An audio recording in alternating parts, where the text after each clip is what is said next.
لكتابك خباتك برهجة بريسكايا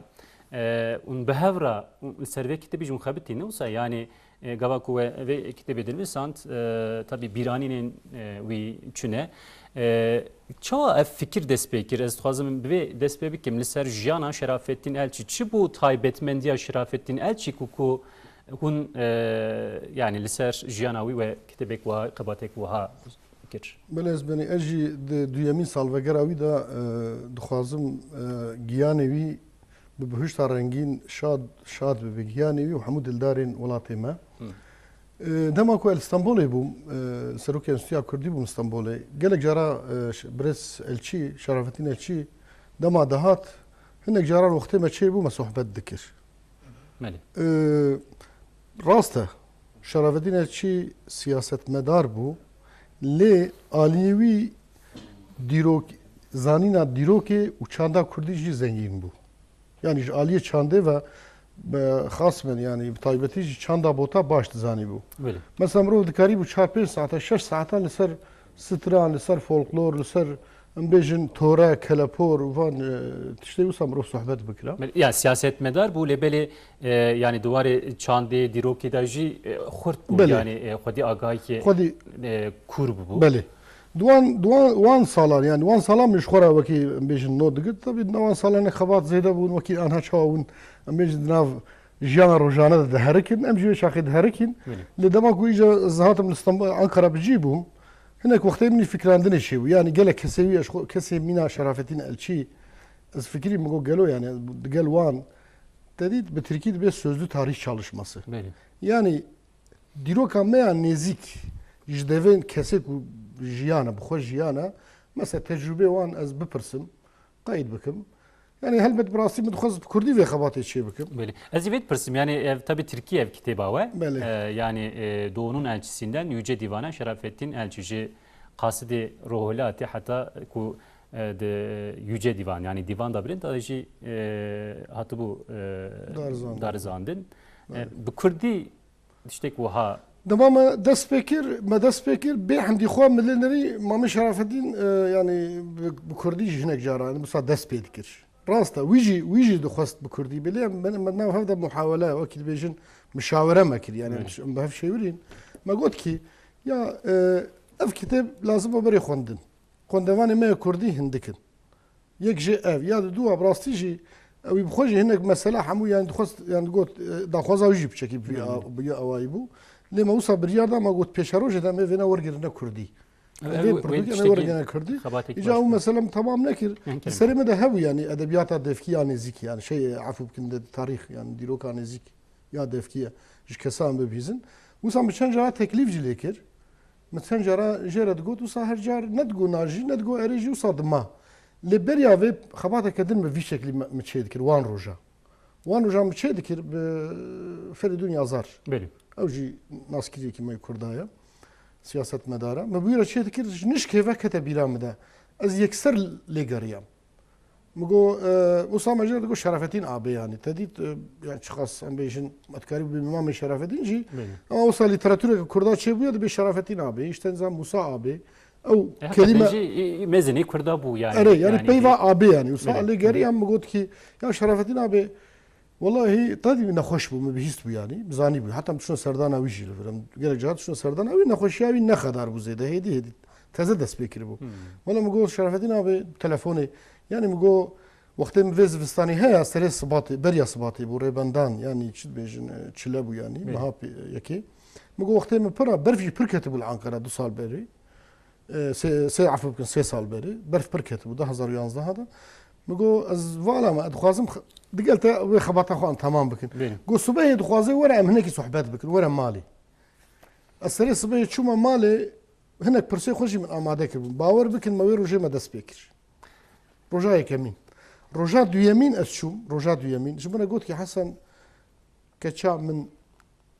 دخوازي چند دقيقه صحبات بكن داوي ام دس بكن كتشا ويا هاج من برسي ياوغو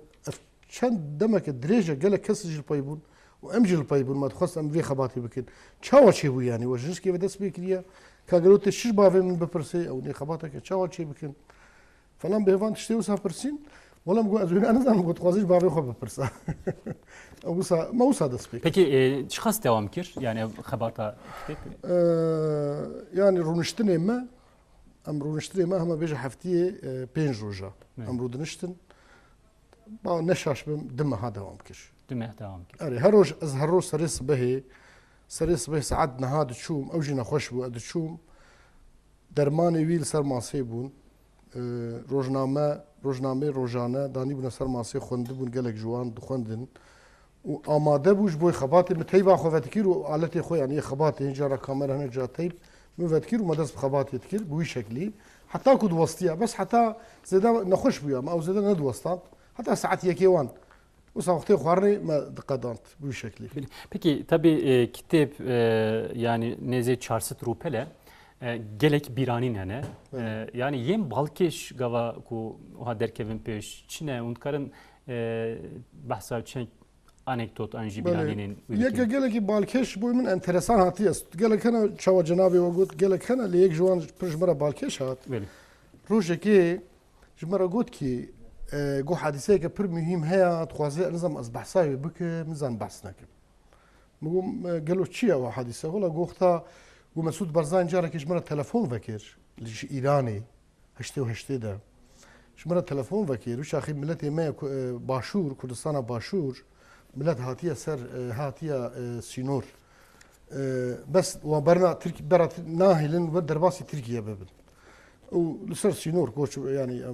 hemû perîşan û zivistan jî bû yani ber sermayê dest pê kiribû got Mesûd Barzanî jî got melekê hatiye ji me re gotiye navî jî di kitêbê de me gotiye me li şewqî ji xelkên sêbînê ji me re hatiye gotiye îşev Mesûd Barzanî birez Mesûd Barzanî dixwaze telefonê te re bipeyvê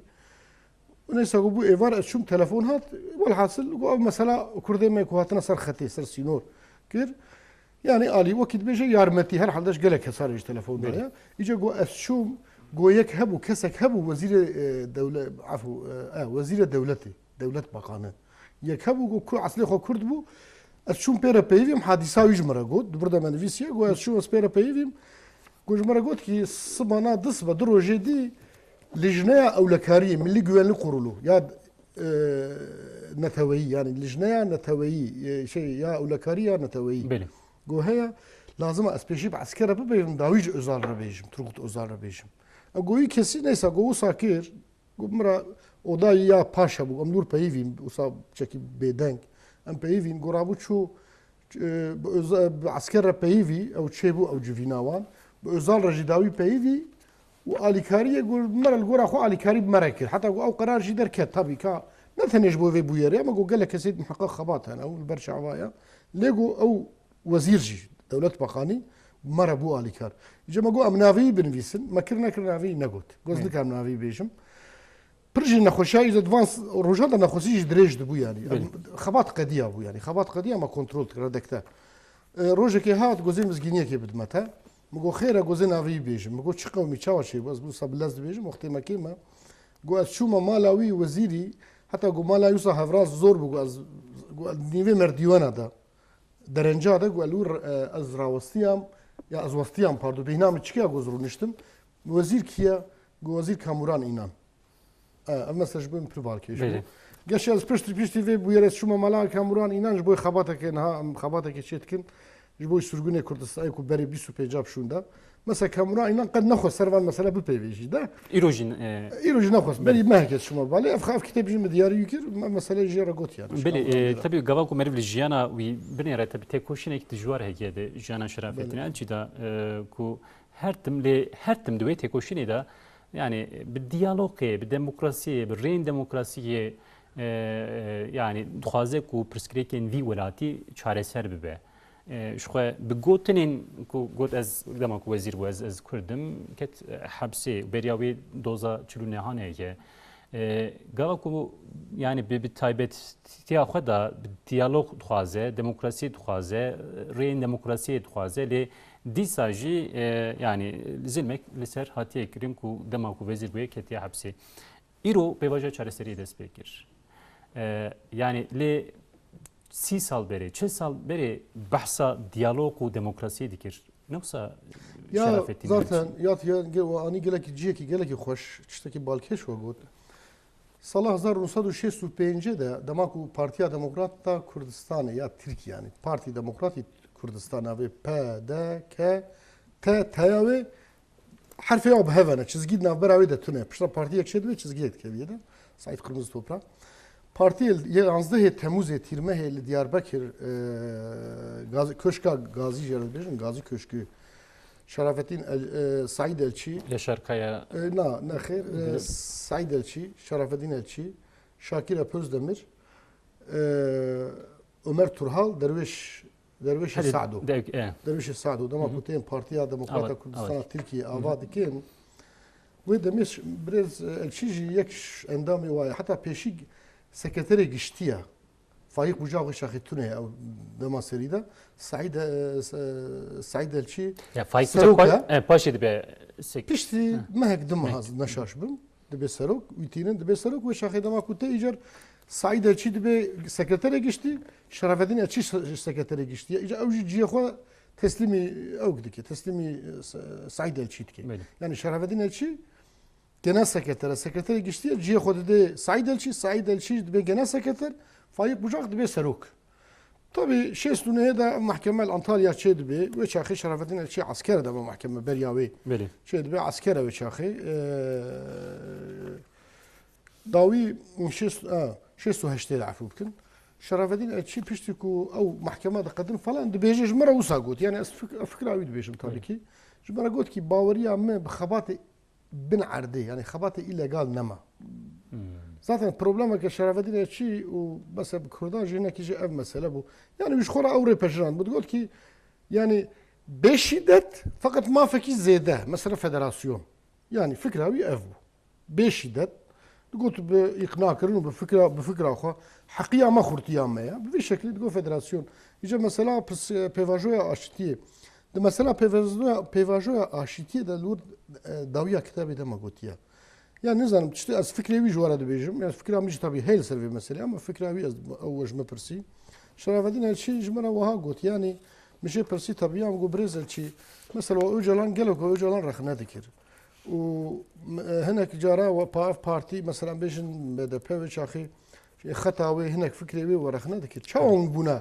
بونا وكيل يعني بارلمانتري وشاو قبل كده بقاني يجي كربو وتطمين بون مانجمنت برسي بقول نفر بجناس قالك جارا جيكي لقى يهفالي خوتين روشن بير نفيسكار جمعت برسن اد بيجن تهري مالا شرافدين شي كاج خودك جيب برسا فشاوا تايدوي بيفاجو دا شرافدين شي كتابه ما تمام نبوي بو بارلمانتر يعني هنا كتاب تشاب نبوي چونكي ما خبات خلاص كر صالك يجي شحفت هشت مهاجم سرخه بتين داوي هدوي بيفاجو ده بو بارلمانتر جبرا افغوت خدي شاهده جبرا قلت كي يعني بريفبري بارتي قالك المقريان يبدا بي وي شاخي نافي وانجت كتبي ده قول المقريان يعني قلت ايدي ام خطك باش يعني ام بيج نختك كو ملت جي عاجز خطك كونسبت يعني حمو كردا بين نباها بفكره تام ديمقراطي أنا كشتي ولا يعني جو أز يكناكرم مش قلت كي بك رولك باش بليزم وأز ناف برا بيجن دولتي ودواندا يعني في بيفاجونا هاكو تيما شاندن يعني الجورا أخوا هي فيك وصادكر بس داوود ويش أخيد ما خابنج سروك وزير وسروك كومار هيك أخي هر دواجي راندو نداية ده توي ديما كي أو بيفاجو هناك ويش أخيد ستولي هذيك شيء بو أز نزانم يعني نداوي خمجين بو بيكي قناعته وتشيه يعني رولك شوا يعني تبي عمري وي يعني بيفاجوه دام كي عمري ويجي ترينه كير يعني رولك شوا دبي بيفاجوه ده هيك يكون مثلا يعني حياتي طبيعة ولا شدبو يعني دو سال بري دو سال 2010 ريبندان تلفزيونك تركي غازي مكر اف برسا تو بيجيج مجي برسي قلت كي لقوا هو بيفاجو اشتي تشاو بباشا مجي وها قلت اسفكرا خذ بيجم زاد باورتكم محظور تدنينا مجي وها قلت مقو از لدي جيوي ماكو بدزي الامرالي باوجالان را تكلي بنداني مناف نباشن باق نقول كي هناك روشم سياسه مداري كردا تخازي بلا هزاوا بچوك جيبي حمو خصوصا كي شي بكن لسر نافي بارتيين ليغال مثلا بيجن BDP ايرو BDP مليون راستان ايرو HDP ايرو بمليون راستاندنا تشا اودبن parlamenterê wan dibin, serokê wan êvê partiyê dibin. Çi jî hinek ji van êdin wekî Şerafettin Elçî bi van ra zelal li ber çavê hemû milletê Tirkiye tiştekî helal پاقش جبوی کردا يعني نه دولت كردا بخابيني نه كرد دولتي بخابيني يعني وصا بازارك وصا عسيل بازارك امبيشن جنتلمان وشوفاليي وكي شوفاليه يعني نكو يعني مرات ملتي خورا دبلوماسيه بكي چونكي كرد خديه في ملتي خديه في دولتي وبي ولاتينا يعني بهفدورا ام هفدو نخابينن اوايكي جنتلمانه وشوفاليانه يعني رونن ام هفدو دبلوماسي وسياستا سوكي وكي روفيا الهفدو لكن درستي دو بارلمانتو دا ام مجبور حمو ملتي ديجي اقناع بكن لازم ام خوام نوي ام شش مهاج ملت ربيج ما هبليا ربيجن فتولاتشي ربيجن هر كسي ربيجن برايم مثلا كردي ام چاره سر نكن ولاتي مج بن روا سوري خرات بي عراق خرات بي جدي خرات بي خدينا كي تركيا جي خطر جي راه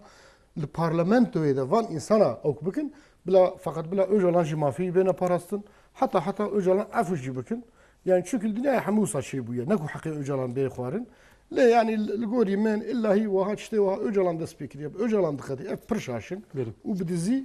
بفي شكلي وش اخي شرف الدين جا عيني بفي شكلي تقول قناتاوي يعني قناتاوي قناتاوي يجي بشكل اجو صاد فكر بلش ايرو ديالوج هيك دسبيكر تبي دنابرا بارتي كردو حكومتي دا کو عليكاري سرك وزير بلنتارنج شو سردان حقباري هدا پاره tabii kadep devam dike yani partiya Şerafettin Elçi mirasa ve devam dike gelo der hakkı ve da kanata ve çiye yani beli Şerafettin Elçi insanı ki navdar bu siyaset medarek heja bu partiya ve çıkas küçük beji be şahsiyet avi droje ve da bu İro gelo partiya ve kadep kareçi bike yenku dikkat eder siyaset dikin والله من شخصيا از فكره ديمقراطيه وفكره مدنيته وفكره همدمي يعني فكره جردوني evrensel از وان فكره باريزم بو ويك بو perspektifa خوجي انسان ki yani عمري 4 سال بيقرا حتى 6 سال يجي از قيمه الدم فكري انسان از بيجم herkes مهمه دقل ويك يجي ايجاد اليه يعني الجورا في تشرشوي هلبت اسقيمات الدم حمو بارتيه كردان حمو جي مهم لي راستيه قدنجه بارتيه بريز الشي نا بارتيه ك ام بيجن بنجي خوش ناف قال او نخرتبو ايرو جي رولاوي ضعيفه نكارت تشتكي زيده بكي çünkü damazrandın avet bejin ya ser şahsiyeti bu. Çava şerafetin açı vefat kir. Yani ama beje parti yani ne sembolik eji. Tabii Nasır Okevici keseki geleki brezu dostu minaji. Lütfi Baksi Rasti Roşanbir u Velat Parizeki geleki hecaya. Le distej digel ve ekeji. Mesela hamu partiye kurda yani eğer şuna PKK u HDP de buma. Çava mesela de şeb herkes ira. Yani Heşin Paris yani Yeşil LGT müzarım van derdora hamu yana tekiliya datini gerek Roşanbir Kurdan ra Partiye Kurdan ra lehvatine ki peşi dinaf xod lehv var. Ev mühim herhalde. Brez Hasan Kaya gerek spas bu hatına ve beştar buna ve gerek spas. Spas. Tamaşavan neca emi naha biçin haftaya bori didaviye haftada bernameye terefte şişi daviye haftada kure Şerafettin Elçi, Heja Elçi o disa siyaset medarı biri Şakir Ep Özdemir o disa Seroki Baroye Nuşirvan Elçici der hakkı jana Şerafettin Elçi da fikrim xwe gotin ki gelo çi gotin çi parvekin emi be gotin nuan iro xatir jwe bu xazin leberi sibe disa emi aynı saati dar ser ekranın TRT şeşe bin min xeyr u xoş da baş.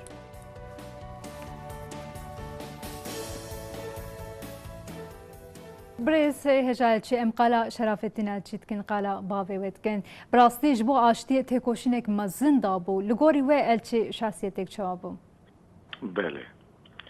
نه زاروکیه ده مرود خوازه با به مرود تنشتا مروده هجه کرنو علاقه بیجی شمالبات یراده او داخازک طبیعیه باب من او دوزاکو باور پیتانی و تکوشین دا معلوم رای نده دا ویتشته هر دمی ناو مسایان دریجو وستان ده بی عقل مرو یه زاروکی تیرا مرو ناکه معلومه گلک تجی نابینه و فهم جی ناکه براستی جی از تشتی مزن رو مبابه خواه باش فهم بیانی آنجی ناز همین مرور رو به منت بحثی دکران بابا من نتنش مرا بابیتی جبونا بابیتیه بکه هات بیتاری دنیای رحیویه تایبت حجه کرنا مرو وادلی و دخواستا داخوازی و بیا یکمین آریکاری مرو وابی تایبتی جی آریکاری گله بی گله خوابی داخوازی و بیا یکمین اوی براستی جی دما از مزم بیم باب خواه بهتر ناس کرد او نبابه متنوی جی گلک انسان آره بابیتی دکر جیان خواه به مردی و دستک وکری پارده کرد از گلک بی مشاهد مرو بادگو او باب میجی زیده قیمت نداده دنیا کرش براستی ولی بی او خدا نه حلوستی که راست بی جبر ویجی دل ما بختیار بی امشا بی